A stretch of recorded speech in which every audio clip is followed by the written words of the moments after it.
Hi besties, let me show you how I made this fluffy akara with a bit of crunch. You will love it. First, I started off by selecting, washing and soaking the beans for 5 minutes and then went ahead to peel it with my blender. You want to use the play and pause button for this process. I then went ahead to wash off the beans, separating the chaff from the main beans.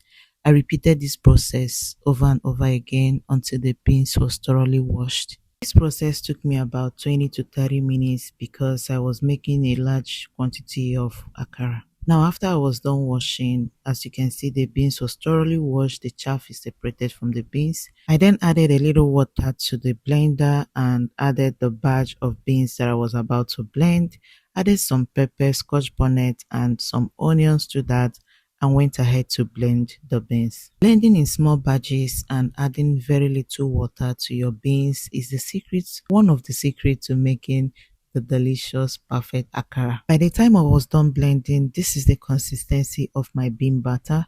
This is what you want to have. Now the secret to making the fluffiest akara is to whisk. You have to whisk that batter. Keep whisking it at least for about 15 to 20 minutes until the batter becomes very light and fluffy.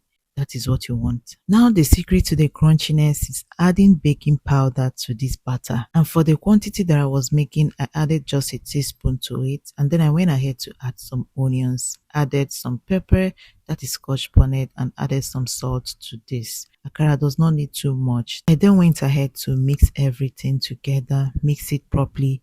As you can see, the batter looks very fluffy and very light. Now the akara is ready to be fried. One thing you must know is frying a uniform akara depends on the heat. Make sure you regulate your heat as often as possible. Once you see that the oil is getting too hot, you reduce the heat. Once you see that the oil is getting a bit cold, you increase the heat. That is the secret. So after adding my akara bit by bit, I went ahead to let it cook for a while until one part is golden brown, and then I flipped the other side of it to cook as well. This doesn't take too much time. As you can see, now the akara is ready to be off the heat, and I went ahead to remove it from the oil.